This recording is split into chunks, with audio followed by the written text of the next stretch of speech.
I figured today we can talk a little bit about the Disney and Universal parks. Just talking about Disney and Universal parks in general, not so much to compare and contrast the two, but both of them have either new parks in development or new sections, new lands in development, which I don't know if you've seen any other videos or headlines other than what I shared with you, but uh, since Universal has Epic Universe opening next year, either in the spring or the summer, they have some videos explaining, kind of taking you around the different lands, which I have to say looks pretty incredible. So, have either of you seen the flybys or the little tour videos?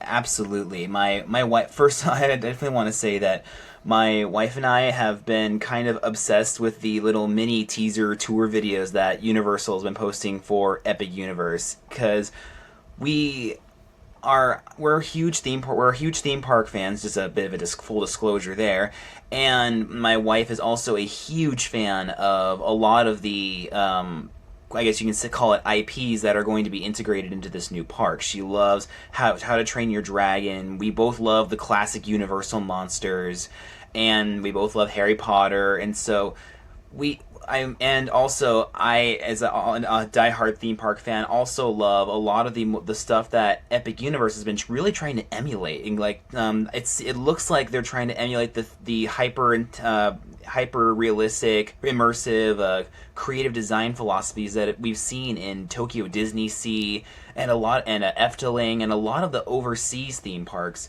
that kind of emphasize storytelling as a whole through the whole park, not just through rides or not just through IP. So I personally, we love the direction that they're going here, and we're absolutely confident that it's going to do very well. Yeah, how you said about making the park immersive. I don't I don't know if this is something that all of the Universal parks do, but in regards to the Wizarding World coming up in Epic Universe, I did see somewhere that the wands were supposed to be interactive, so you could go up to, as far as what I saw in a video, you have the suitcase, and inside is the Niffler, and you could just wave the wand, and it'll interact. Something will happen. So I don't know if there's any little cues that tell the park goers wave your wand here, or if you just go around waving your wand and see what happens.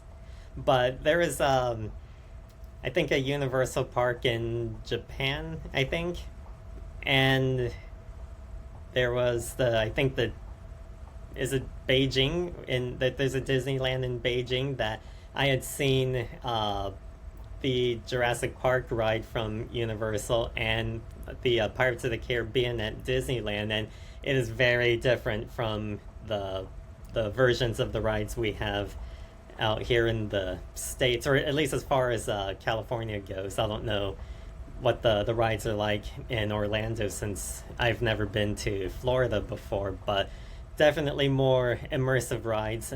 Looks like they use elements of the dark ride combined with motion simulators, using a lot of screens to show different scenes. So that was really, really cool. And if you haven't been to, or anybody watching or listening has never been to Universal before, rides such as the Simpsons ride, the Harry Potter and the Forbidden Journey, and the Transformers ride do combine elements of the indoor dark ride with features of a motion simulator.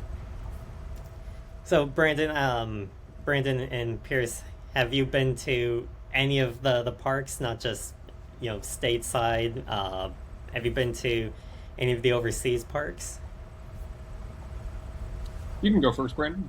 Oh well, actually, yes. In fact, Oh, for mine and my wife's honeymoon, we actually traveled to Europe for our honeymoon, and in the process, we actually stayed at Disneyland Paris, and we stayed at their resort hotels, and it's very different how a lot of the overseas parks, theme parks in general, are compared to over here in the U.S.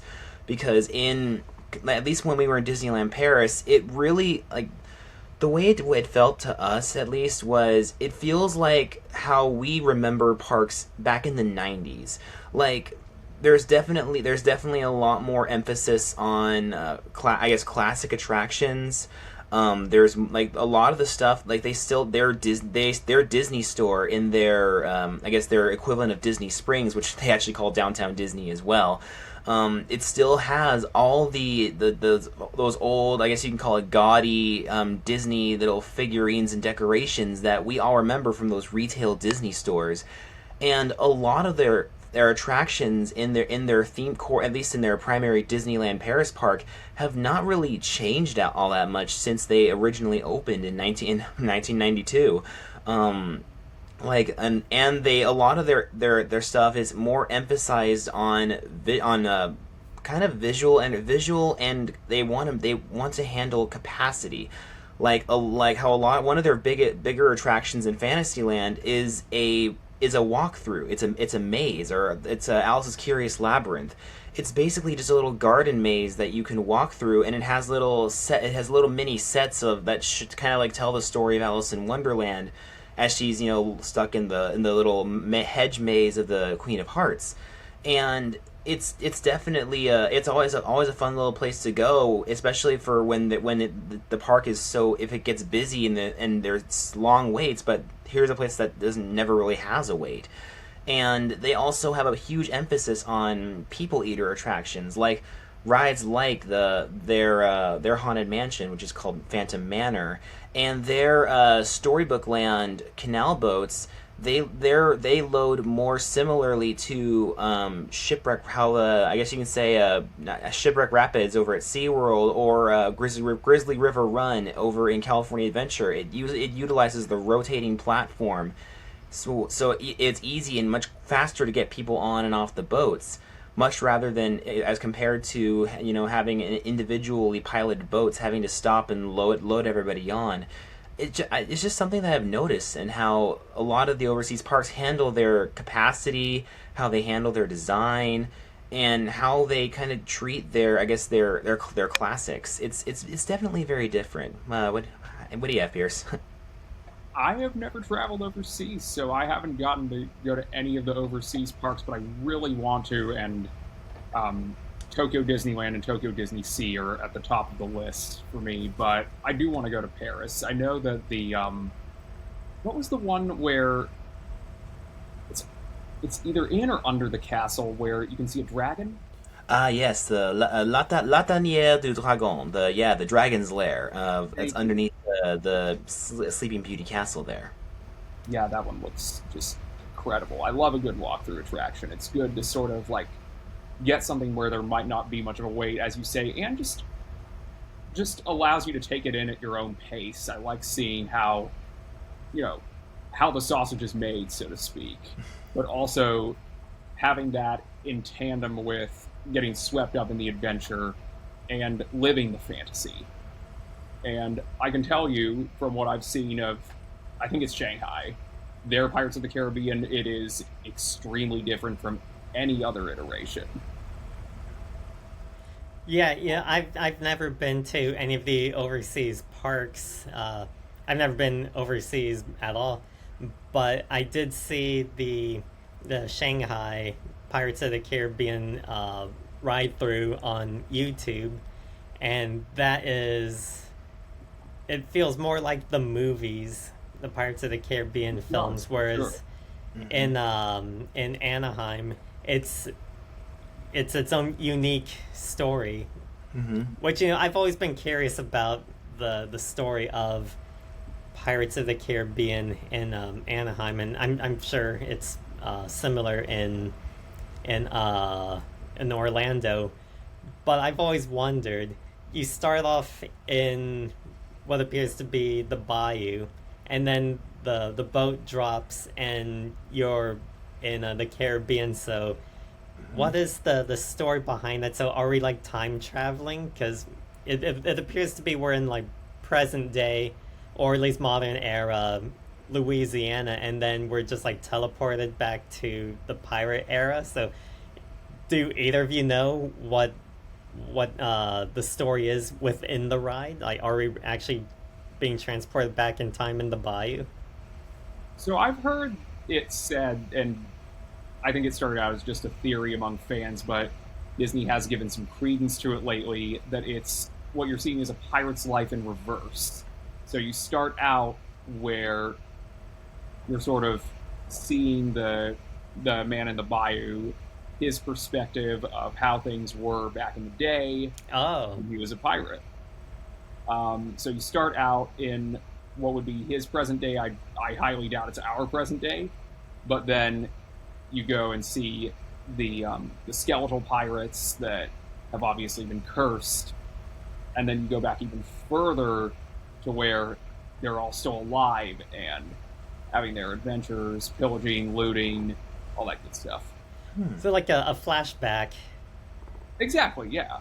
All right, cool. Like Disneyland's Memento with pirates.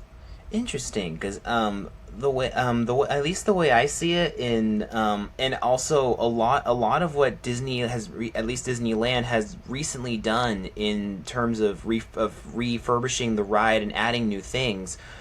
I kind of look at it similar to Pierce's theory on how you're traveling, like almost, I don't want to say backwards in time, but like it's a very similar kind of journey, at least the way I see it, is that because especially with the how after when they replaced the Davy Jones projection screen with that little liminal space with the pirate skeleton and the octopus holding treasure, you can kind of see how when you first pass it's originally looks like a skeleton in a treasure chest, but when you pass it, it transforms into it basically comes alive almost, where it goes from a skeleton to a actual pirate. And notice how prior to that scene in the caves, when you hear Paul Frees ranting about "No fear have ye of evil curses," says that kind of thing, you only see skeletons. You kind of see you so the way I see it, you travel down under the waterfall, and you enter this grotto where that's just infested with the pirate skeletons and what once was. But then at some point after you find that treasure, I guess you as the guest kind of awaken this ancient curse, and slowly but surely the things start to transform. The skeletons become flesh, or you basically get transported back to the 18th century in the Spanish Main, and when you see all these pirates at their prime. And think about how do you leave? You go back the way you came. You go back up a waterfall at the end. So it's definitely a very interesting how over the years, like at least Disneyland has been trying to build this story, and I love how they haven't exactly nailed it down. Like the fact that we both have different takes on the same idea. It kind of lends itself to the magic of how Disney says, "Oh, we don't really have a particular story." So, and at the end of the day, the story that you have in your head is always going to be better than anything official canon that you are told. And so that, I think, is a true magic behind something like Pirates of the Caribbean. Yeah, and that's a good point there too. And I've heard that when Pirates of the Caribbean first opened up, it was groundbreaking because there is so much going on in the ride that you can pick out every single thing in just one turnaround on the ride. So it encouraged people to go on the ride multiple times or come back to the park and revisit this ride, because you would see something that you missed or didn't catch the last time you were on the ride. And it reminds me also of Alfred Hitchcock, when I think it was Hitchcock who had said that he preferred to keep the violence off screen because it allowed each member of the audience to kind of fill in the blank with what they thought was most frightening. So if the three of us are watching a movie, whatever we see on the screen might be frightening to me, but not to you. But keep it off screen, and each of us are left to fill in the blanks with whatever it is we find most frightening. So taking an approach like that, that we all go on the same ride, we experience the same scenes, but we walk away with something a little bit different. It makes it a little more personal for the individual rider, and I think that's some a good storytelling right there. So everybody can walk away with their own experience and their own memories of the parks. Couldn't agree more. Mm-hmm. And I think kind of a good segue here, because Brandon, you mentioned that in at least in the Disneyland Paris, they haven't changed much since they opened. So they haven't changed much in terms of the attractions and the rides that are there.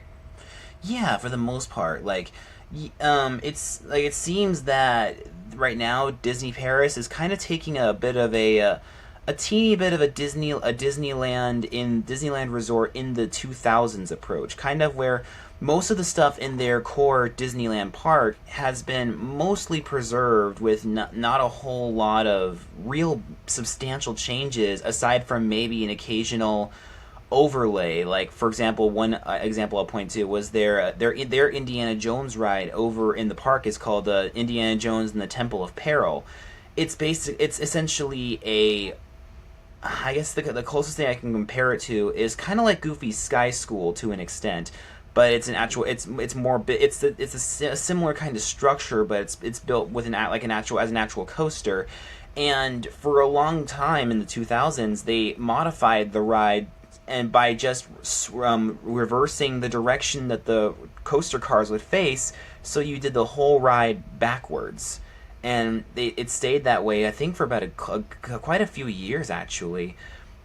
And meanwhile, it seems that they're saving a lot of their more IP-heavy rides for their other park, the Walt Disney Studios Park, or as from what I've heard, they're going to be renaming it to Disney Adventureland or something. And it's very similar to what Disneyland was doing in the 2000s. They mostly kept Disneyland Park intact, while putting a lot of their newer, more experimental rides in Disney California Adventure, which they were basically did all throughout the Eisner administration, all the way up to Iger. Now, so Disneyland Paris seems to be keeping everything pretty much as it was when it opened. Mm-hmm. But in one of the videos, I think it was from I think that Park Place, they did talk about, I think in Walt Disney World, that they do want to replace a portion of Frontierland, as I understand it, with a Cars Land and a Disney Villains Land. And at least what I got out of the video is that some people aren't really for these new lands. I don't know if they're just not for the lands in general, or if they just don't want Frontierland to be reduced to accommodate the new lands. So do you have either of you have any thoughts on these new sections? And I don't know if that's going to extend to all of the parks, or just something unique to Walt Disney World, or maybe eventually Disneyland up in Anaheim will get these new lands as well. But what are we looking at here with the inclusion of these new lands? Is that something good? Is it something maybe not so good for the park moving forward? Well, what would a theme park fandom be without skeptics and complainers? Yeah. No one is going to be unanimously happy about any change. We've seen it before. We're going to keep seeing it. As far as it's Tom Sawyer Island that's being replaced, if I'm remembering right, it's sad to me that it's going, but if you have to lose something in Frontierland, I understand that it would be that. Like, I never want to lose Big Thunder Mountain Railroad. That would just be a tragedy. Hmm. But I feel that Tom Sawyer Island, it's based on an IP that a lot of people aren't super familiar with now, except sort of in the recesses of maybe what they learned in school about the books. I mean, my guess would be even a lot of people who've read the books don't know that Disney has had IP based on the books.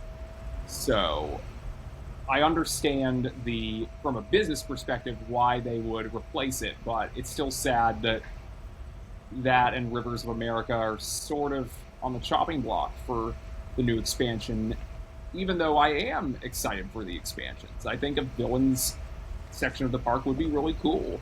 Um, Radiator Springs in California Adventure is a great theming, so I'm curious as to what it will look like, but it's still sad that a nice walkthrough attraction is being put to pasture.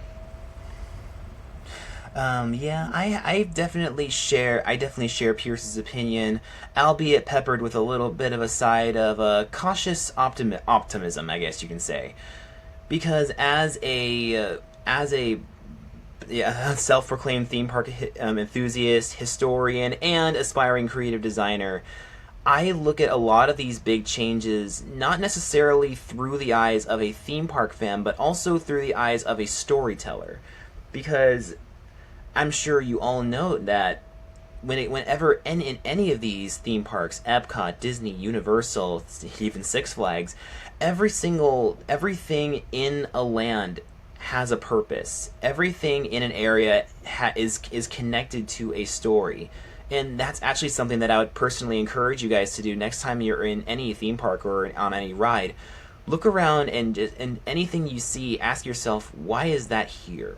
Because these Imagineers are incredible at what they do, and whether it's the new generation of Imagineers or the OG first and second generation WED Enterprises people that personally worked with Walt and Mark Davis and all these other classic artists, everything in an area, it has a purpose and it tells a particular story. And the difficult thing with something like Frontierland, absolutely, a lot of the components in Frontierland definitely have not aged well. I'm just going to leave it at that. However, that being said, there is still a purpose and a story being told with that. And by either altering something or taking something out, you're still affecting that land and the story as a whole. So my primary concern would just be if you are, taking out the Rivers of America and Tom Sawyer Island and replacing it with something related to any sort of IP, whether that be Cars or anything. You have to ask yourself, how is that going to affect the rest of the land? How is that going to compare? Like, where does the Country Bear Jamboree fit into this? Where is Tiana's Bayou Adventure going to fit? Are we trying to suggest that the Country Bears and Princess and the Frog are in the same universe as Cars now? It opens up a lot. It kind of opens up a bit of a Pandora's box in terms of theming, and it seemed, at least for me personally, it definitely challenges my suspense of disbelief a little bit more. And that's not to say that lands certainly can't evolve with the times. I mean, look at Disneyland. Back in the 1960s and up to the early 70s, they had an Indian village that, I mean, of course, obviously, if we look at it today, it has certainly not aged well. However, Disneyland, at least that section of the park, has absolutely changed with the times. How the Indian Village was updated to Bear Country in, I believe, the early 70s, which is where we got originally got the Country Bear Jamboree. And then with Splash Mountain, that whole area was then changed into Critter Country. And now with Tiana's Bayou Adventure, that area is now it sounds like it's once again being changed into just an area of the bayou, kind of. And, yeah, those are all big changes, but if you look at it as a whole, it still kind of works with the rest of the land, at least in terms of Disneyland, because of its location proximity to a very similarly themed area, New Orleans Square. Like, what do you associate with New Orleans besides, Monte Cristos and Mardi Gras and all those southern plantation style houses? You see, it's the Bayou, and so I am still incredibly impressed that at least at Disneyland, they're still going to make that section of the park work and vibe organically with the theming of New Orleans Square and Frontierland being, and that's how you can handle something like that being in such close proximity to each other. At least in Disneyland's case, because the theming and the storytelling still works. I'm very curious as to see how at Walt Disney World they're going to try to make this work. So, again, not necessarily opposed to it, but still very curious how it's going to work. You're a little cautious on how everything is gonna unfold. A little bit, yeah. You can say that. It's understandable. We won't know until we can actually go for ourselves. Of course, yeah. But you do raise a lot of good points about how will this fit together? What is the synergy going to be? I know that they've said that the Walt Disney World Radiator Springs is going to be a bit more Old West themed, or at least Western themed. So I'm hoping that will fit in well with the already existing Frontierland, although a villains section, that seems more like a Fantasyland edition. Yeah, So a little bit. I kind of the villains land is another interesting portion, because that is not necessarily the villains land, from what I've seen, is not necessarily replacing something. It sounds like the villains land is going to be its own new thing and a brand new expansion behind Thunder Mountain. So it's definitely very curious to see how that's going to work, because with Epic Universe, it seems like these lands are going to be separated by these little portals that you enter through, and to go to these new different areas. I can definitely see how they could make a villain's land work with something like, the villain's land is separated from the rest of the park behind these huge mountains to kind of isolate the evil that's in them. So that could possibly work too. We've seen with Paris, Phantom Manners and Frontierland, and they do a ton of Great Western theming with that. So I could see it working. I'm curious as to what it's actually going to look like. Yeah, and I was actually curious to know how Villains Land was gonna work too, because are we gonna have just a whole section dedicated to the villains? Because the villains are the villains of their respective stories, which are all set in different locations around the world and maybe even different times. Like we have Gaston from Beauty and the Beast, which is set in France. We have Ursula from The Little Mermaid, which is set in the Undersea Kingdom. But if you want to give it a real world location, I would say maybe around Denmark, because I believe Hans Christian Andersen was Danish. That's right. Yeah. And I don't know what the time period for each of the stories are, but if you were to go by when they were originally published, Little Mermaid would be in the 1800s, whereas Beauty and the Beast, I think it was back to the late 1600s, I believe, or at least within the 1700s. Something like but, that. I think maybe 1700s, just based on circumstantial evidence, if you can call it that. But yeah. Either way, it's definitely, you're getting a lot of disparate time periods and locations for all the villains, and I'm curious to see which villains are actually going to show up there. Gaston, I think, would be a lot of fun. I think I think you would have your classic villains, certainly like Maleficent. Oh yeah. The wicked stepmother, the evil queen from Snow White for sure. But I'm really intrigued by your idea, Brandon, that Villains Land could be just this kind of like colony, like a leper colony, the outcast. The villains are here. And it could And also be a great way to explain how occasionally the villains can escape their land and be found. They can be found wandering fantasy land. You never know. That is a good point. I like yeah, that. and your comparison to Epic Universe with Dark Universe and all of the other lands that they have are their own individual lands based on a certain IP or property. And Dark Universe, I think, would be a lot like Villain's Land, and not so much that it's like wicked or spooky or anything, but you have in Dark Universe monsters from a variety of different films, whether they're related to each other or not, but they all have a home in this new land, which I can't remember. I think in the video they did have a name for this region, if you will, that's made up of, like the windmill, which is a pub, but is reminiscent of the windmill scene at the end of 1931's Frankenstein, and little locations throughout that do harken back to those classic Universal films.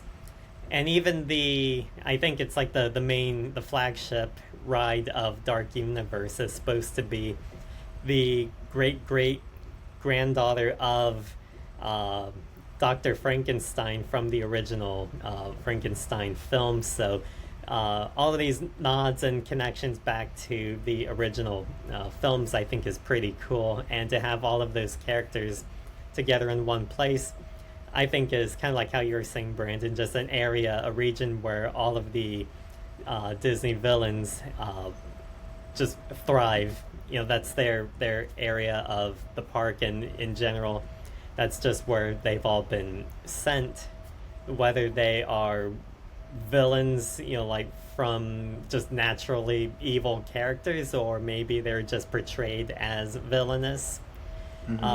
Gaston, I wouldn't say is a villain per se, because the way I see it is all villains are antagonists, but not all antagonists are villains. And True. villains, I think of a villain as someone like the evil queen. It's just somebody who's out to do harm to somebody or has some kind of evil agenda.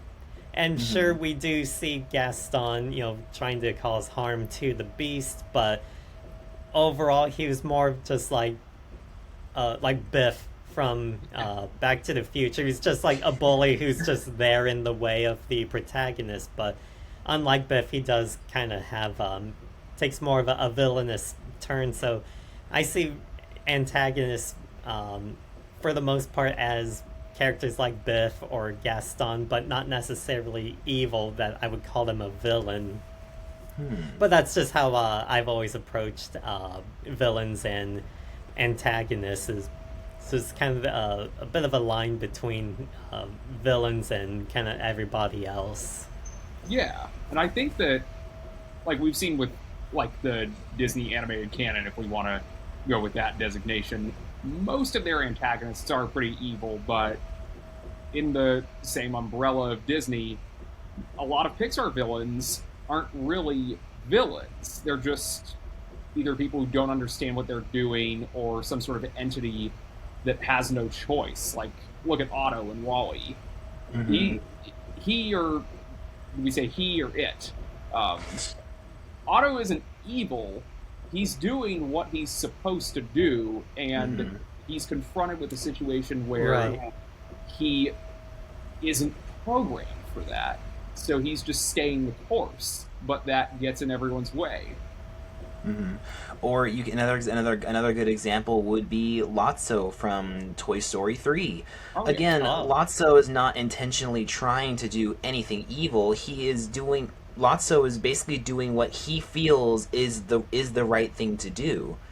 And of course, Lotso has his trauma from his life experiences, but what he doesn't realize is that those actions that he's doing is seriously affecting other toys. And it's very interesting. And same thing with who's it, Yokai in Big Hero 6. Again, a bit of a twist villain there, but he's also doing what he feels is right out of trauma for losing his daughter. Don't of course don't want to make any spoilers for Big Hero 6, but it is a 12-year-old movie. Yeah. It's a sympathetic motive. Hmm. And even in the description from Universal's Dark Universe video, they did say that these monsters are just misunderstood. Hmm. And I Especially know, Frankenstein and the Wolfman. right? Yeah. So they're not villains or even antagonists per se, because Larry Talbot in the Wolfman. I'm referencing the I think it was 1941, 42. Yeah, With, I think that's Hmm. right. and his name was Larry Talbot, and Hmm. he didn't choose to become the Wolfman. And with Frankenstein, with the monster, he's kind of like a little child. He's just exploring the world around him. He doesn't know if he throws the girl in the water. If she can't swim, she's gonna drown. So Mhm. it's really just like misunderstood innocence. He's not intending to cause anybody harm, but that's just the after effects of his actions. And would the same thing also potentially apply to Eric, aka the Phantom of the Opera? Because here you have a person who has been, abused his whole life, again because of his facial deformities, and so rejected by society, forced below into the grottos of the Paris Opera House. He probably doesn't know how to be civil. He doesn't know how to interact with the public, and so in facing his trauma and not knowing how to interact, he lashes out. When Christine pulls that mask off him and sees his face for the first time, or him not really realizes that Christine doesn't love him, he opts to, cause harm to everyone around them by bringing down the chandelier. Could the same thing be applied? I think it could. I mean, it seems like besides Dracula, they're all sort of villainous based on circumstances, Hmm. or not even that. They're just beings who want to be left alone and don't want to harm or really even interact with people. Hmm.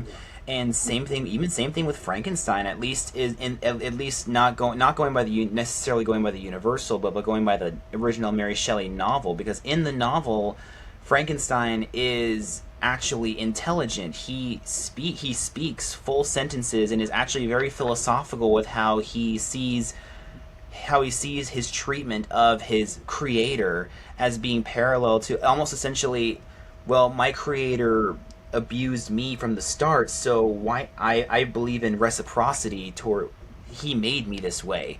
And at the end of it, Frankenstein just the monster, sorry, not Frankenstein, the monster wants to be left alone, and so he jumps off the side of the narrator's ship, essentially, almost case whether you can say it's whether he's committing suicide or whether he's just swimming off to parts unknown.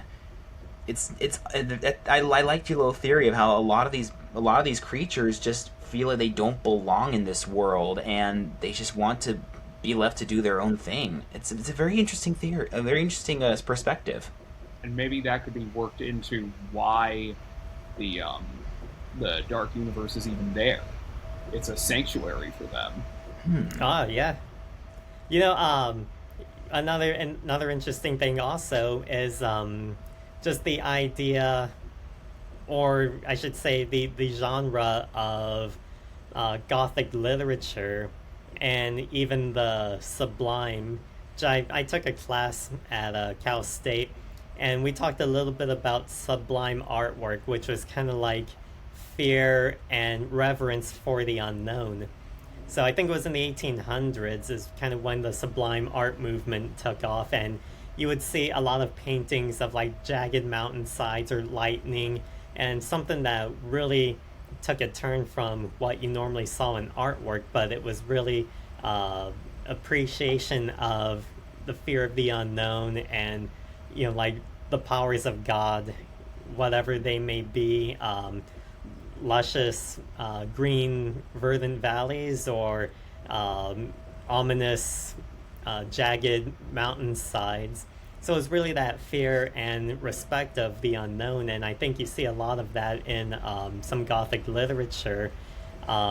Like some of these villains, or so-called villains, if you will, do have kind of that sublime nature to them. There's like a little bit of mystery behind them, and I think maybe that's what makes them so intriguing, is because the monsters tend to be reminiscent of just society, maybe a majority, maybe a minority of society.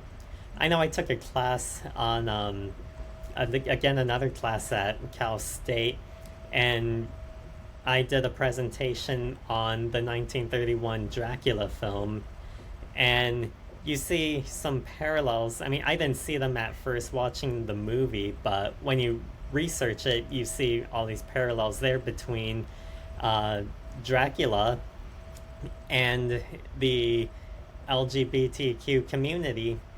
As I researched, Bram Stoker was a homosexual, and at the time it was very much frowned upon, and so he kind of based Dracula off of himself and that community, saying, we're people too, and this is how we feel. We're outcasts. We're looked at as these monsters.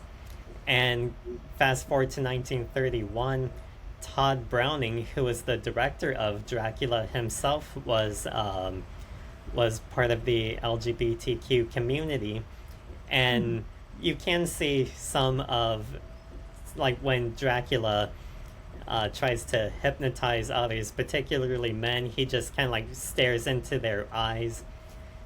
He identifies himself as the Spider, and Jonathan Harker, his first, at least first male victim we see in the movie, as the Fly. So there's kind of those kind of like little nods to homosexuality in the film. And if I didn't mention it, Todd Browning himself did identify as homosexual.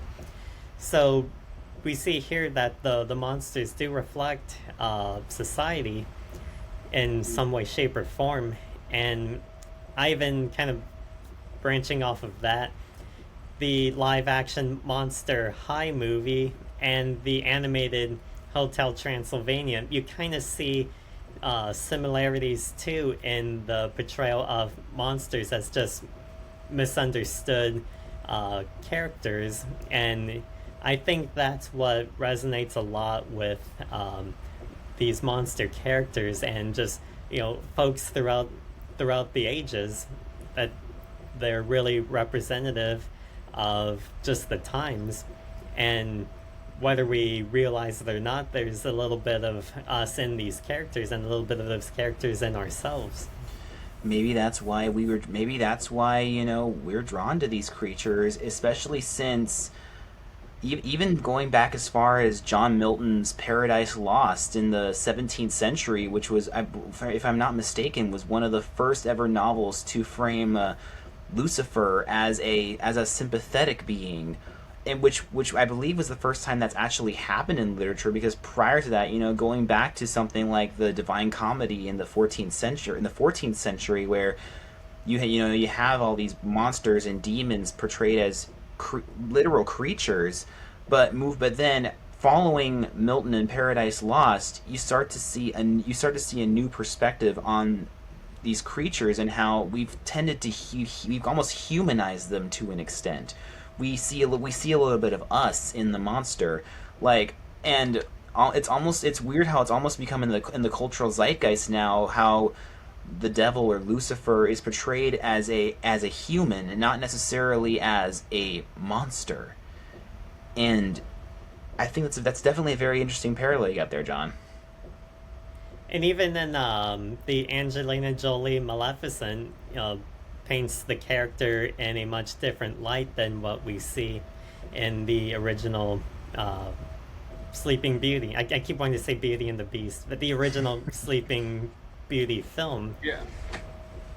So, what does that say about the villains? Like, are they all villains, or should we sympathize with the villains we see in the movies? Could be a bit of both. I know that with Dracula, especially, it varies on how sympathetic he is. Like in the 31 film and in Bram Stoker's novel, he is an evil force. But then you see in like Bram Stoker's Dracula from 1992, I think it was, Sometime in with the Gary 90s. Oldman, where he's a much more not necessarily heroic figure. He still does villainous things quite frequently, but you get a new perspective on where he's coming from and the damage that he suffered over the centuries.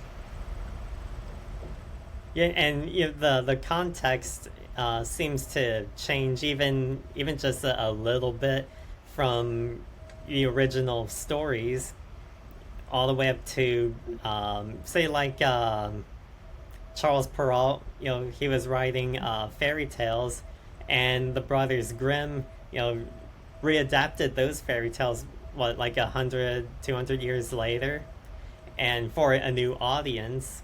And some of those stories were adapted by Walt Disney for a new audience. And I think we're seeing that today with some of Disney's films, and even the way some of the characters are portrayed or represented in the parks.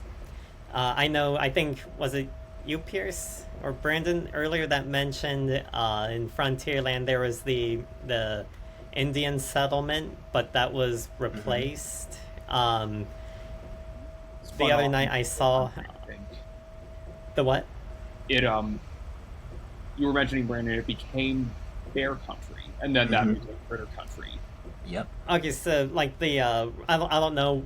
Was that something they just decided to replace, or was it replaced just for like stereotypes? There were a lot of factors that went into a lot of those changes. Like with the Indian Village, it was around the time of the late 1960s. Like there, because I know that the Wet Enterprises they've been wanting to put a new attraction in the park, and which would turn into the Country Bear Jamboree, because the Country Bears were originally going to be at a ski resort in, I believe, Mineral King, California. That was something Walt was very set on doing before he ultimately passed. And after Walt passed, a lot of things changed. His idea of Epcot, the city, was shelved, and same with the Mineral King ski resort in the Country Bear show. But then in the late 60s, around the same time that happened, Hollywood was starting to become more sensitive towards its and they were starting to realize that a lot of these depictions of American Indians in their films could be seen as potentially offensive.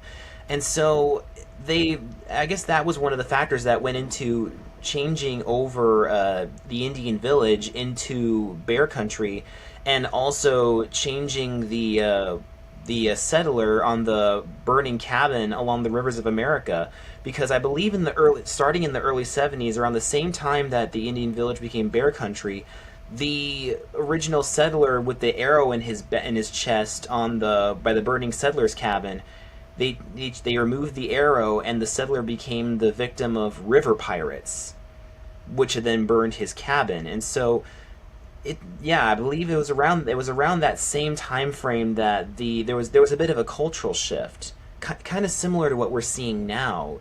So it's always been a bit of a thing. Yeah, And then- go ahead.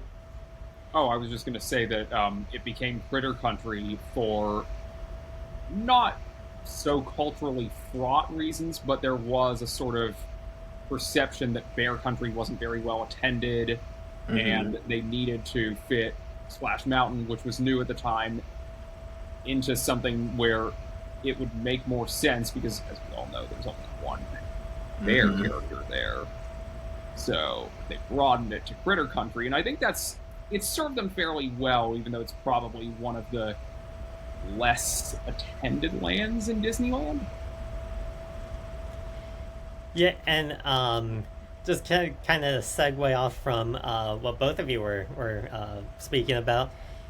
One of the videos I had seen recently was talking about the Peter Pan ride, and the American Indian characters were changed so they don't look the way you see them in the film. But I don't know if you saw that video. I'm not sure if that was one that I sent or if that was one that just came up that I just saw almost last minute. But it had a before and after picture of how the characters are depicted, and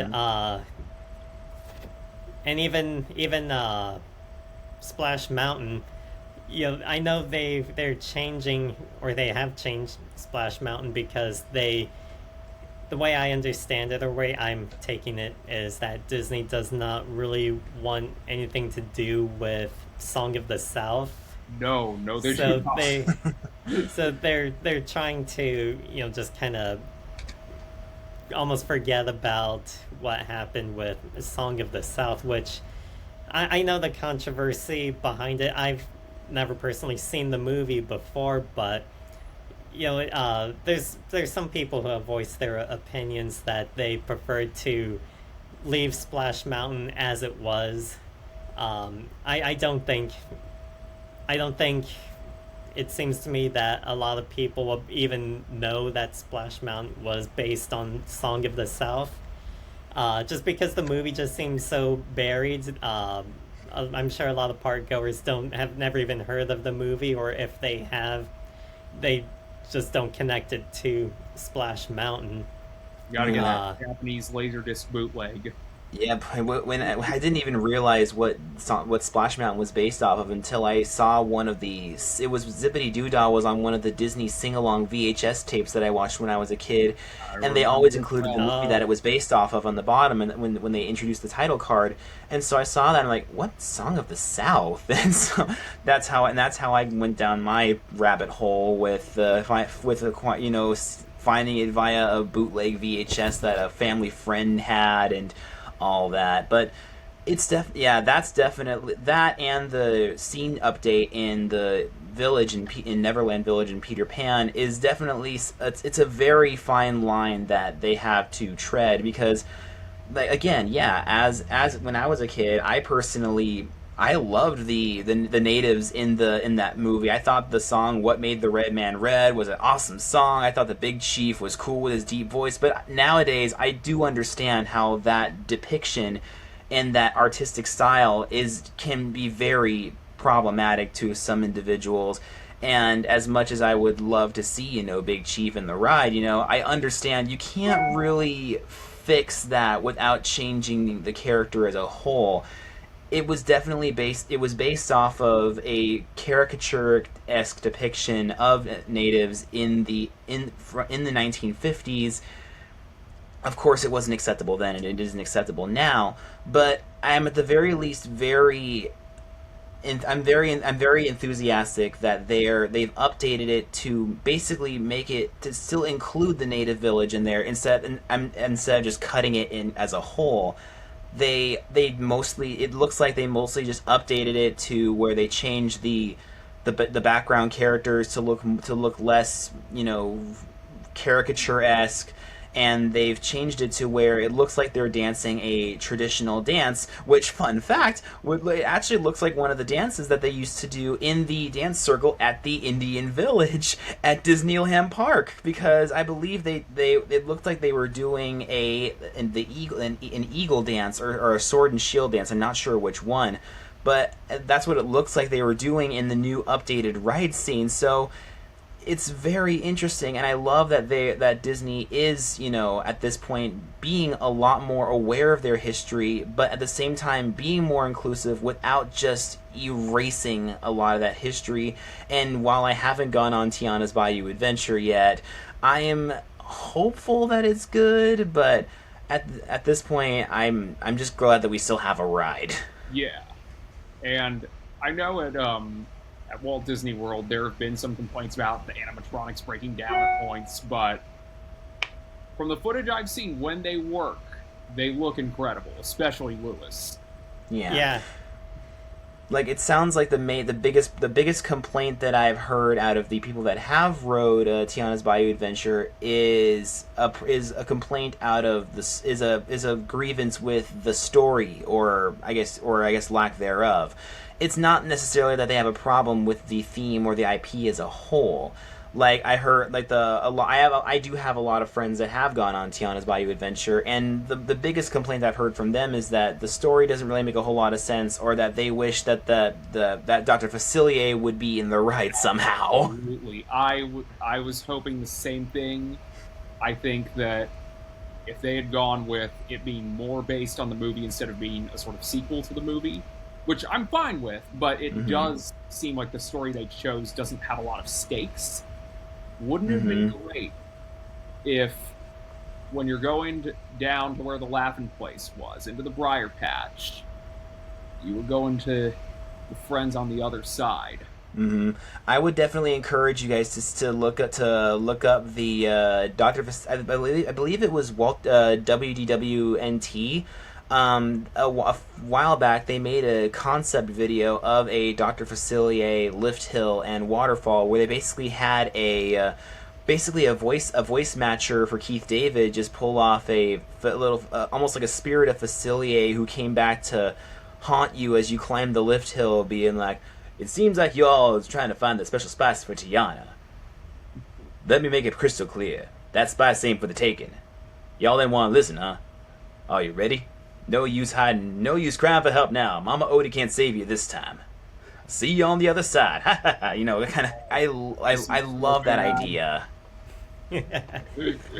Yeah, I've never been on the ride. In fact, the last time I was at either of the parks, Disneyland, California Adventures, or Universal Hollywood, was actually pre-pandemic.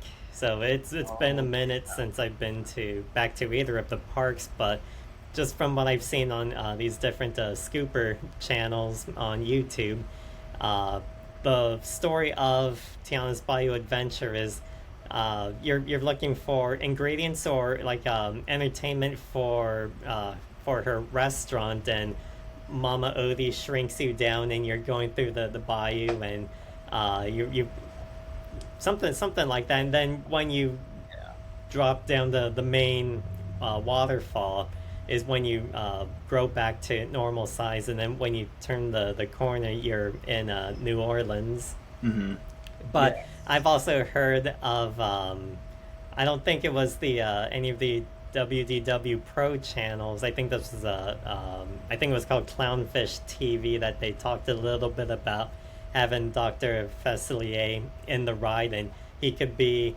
up instead of where Mama Odie is before the big drop. You could have him there, and the drop is kind of like you escaping from him. Exactly. That's what I was hoping for. Yeah. Although the ride, from the footage I've seen, it does look really cool, and I am impressed by the animatronics. Although I would have preferred a little bit less of the screens. Yeah. I remember seeing a little ride through footage, and they had some of the screens where you could see Tiana, and I think Lewis in one of the screens. And there was also I don't know if they were on the screens, if there were projections of the fireflies kind of dancing around. Yes. And you're essentially following them because they know the location of where you need to go, and the narrative that the ride tells. Yeah, and my other hope would just be that I haven't been on the ride, only seen one or two ride through videos. I just really hope that they take care of those legacy animatronics that were originally in there, because all of those were designed by Mark Davis, because I'm sure you guys know the story how almost all, at least at Disneyland, the Splash Mountain animatronics were originally transplants from America Sings in Tomorrowland, and they were all designed by Mark Davis, who was one of Walt's 9 Old Men, classic Imagineer. And they, of course, over the years of being in Splash, they had definitely deteriorated. So it was my hope that they would, further this big retheming, refurbishment, where they would finally be getting some attention, some love, some TLC. And what better way to fix that than in in a world where where the animals are alive and can talk? It would have been the perfect the perfect transition phase, but from what I've heard, it sounds like they ripped most of them out, and so I'm just hoping that they're either being taken care of, put into the archives, or otherwise just not being destroyed. Or at least put in a museum of some kind. I would Yeah. still like to see them. Or or being repurposed, a la the two geese that stayed in Tomorrowland to become the G2 droids in Star Tours. Yeah. And it's funny, that was saving Mark Davis's original animatronics from America Sings was actually one of the impetuses. Is that plural? It's one of the reasons Splash Mountain even exists in the form that we know it, because Tony Baxter was just so in love with these things that he wanted some way that they could carry on still. And with the Eisner era mandate for a log flume attraction, seemed like a good way to do it, especially because Mark Davis worked on Song of the South.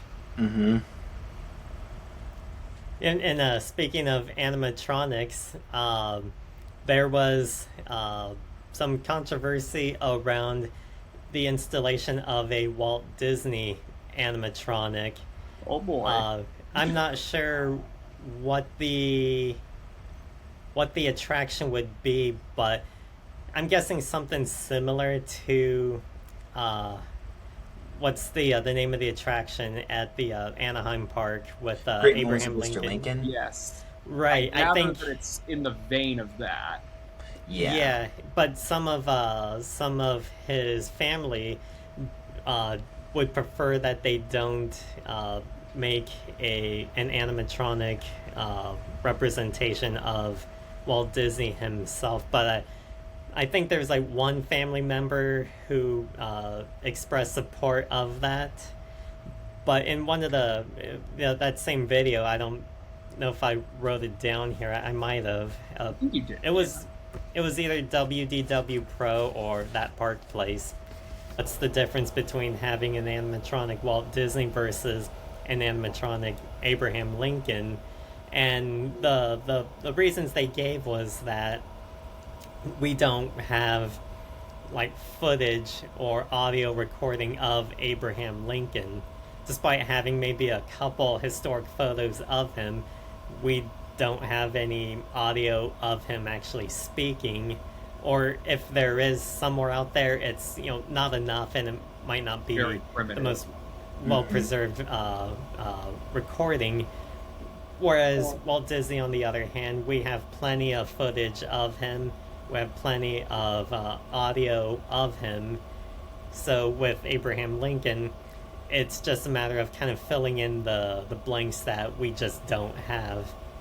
But if that were the case with Walt Disney, then shouldn't the same argument be made for some of the presidents in the Hall of Presidents? You could easily say that. Although, what were Disney's family members saying when Tom Hanks played him in Saving Mr. Banks?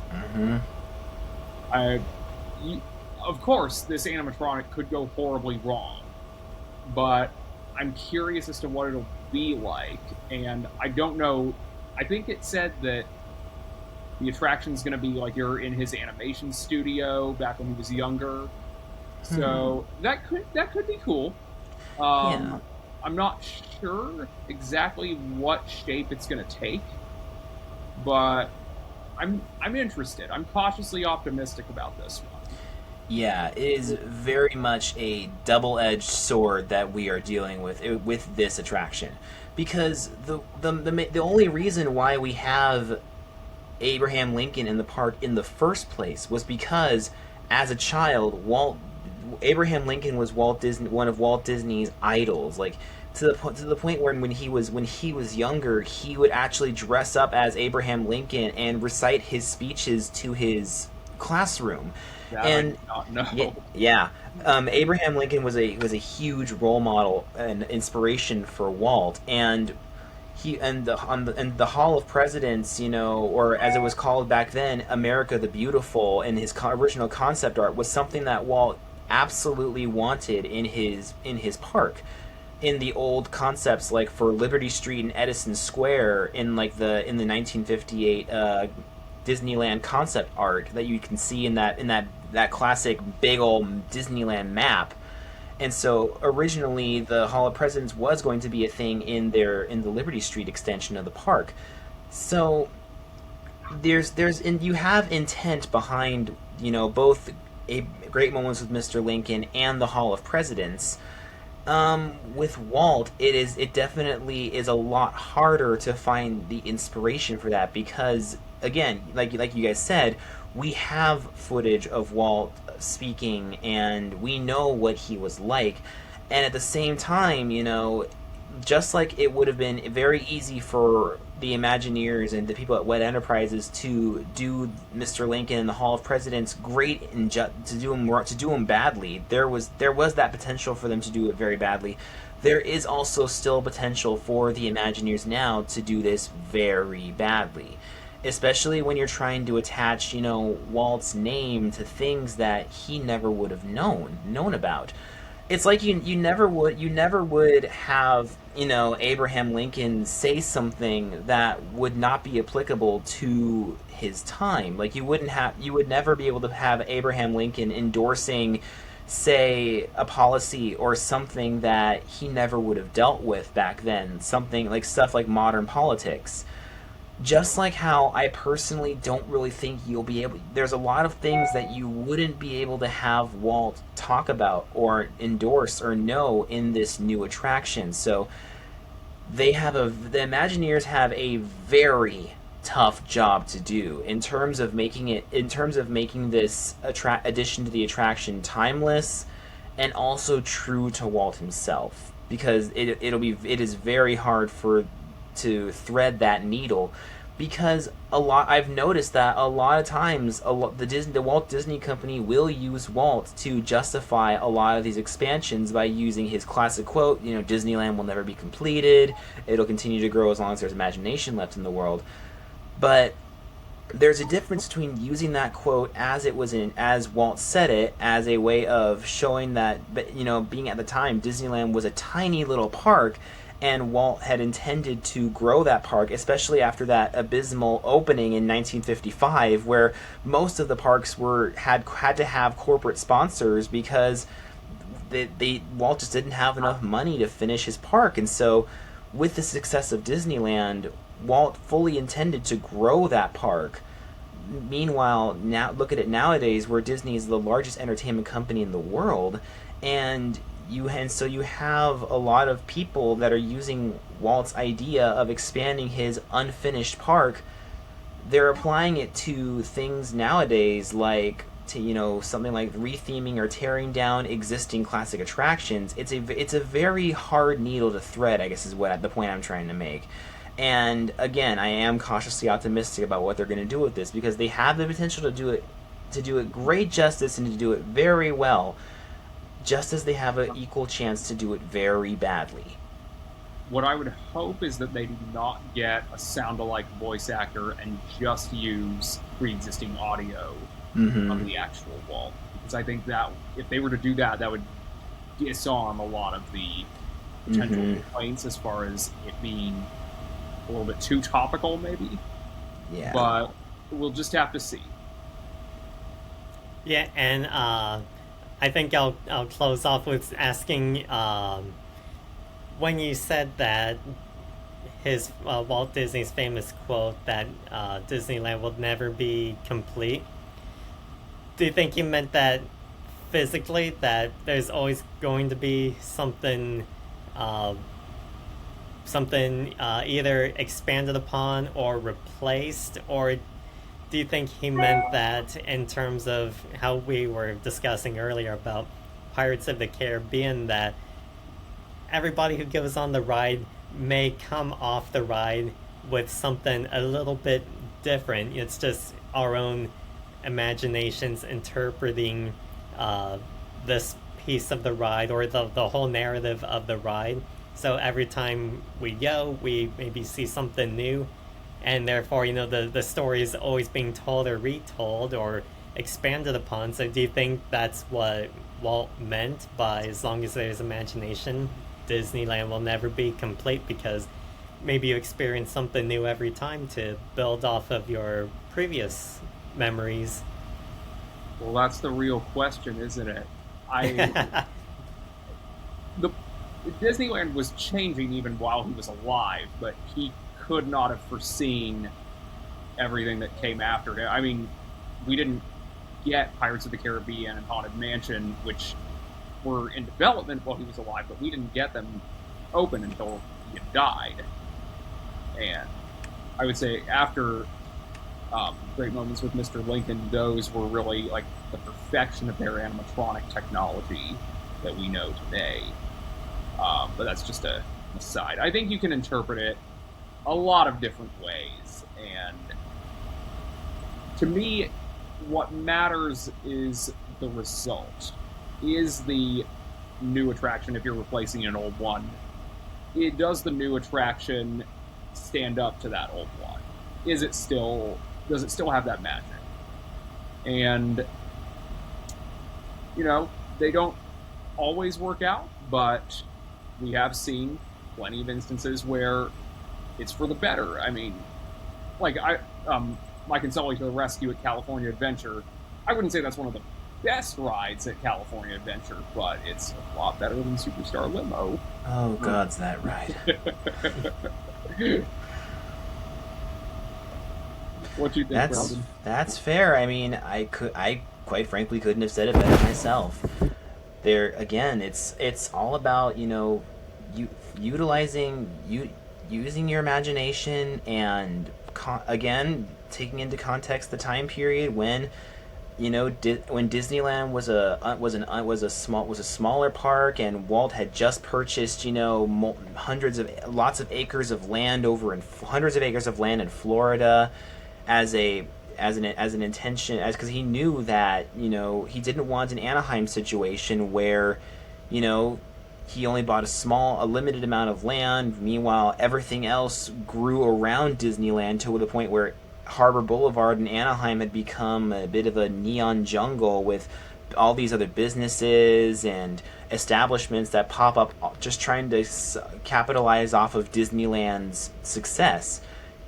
Meanwhile, Walt was a futurist, and he wanted, of course he wanted full control over his land, but he also had bigger ambitions. He had the experimental prototype community of tomorrow, a place where it's a little bit of paternalism there, where it's the idealistic city of the future. And so if Walt were still alive today, a lot of his ideals and beliefs would still be very controversial even today.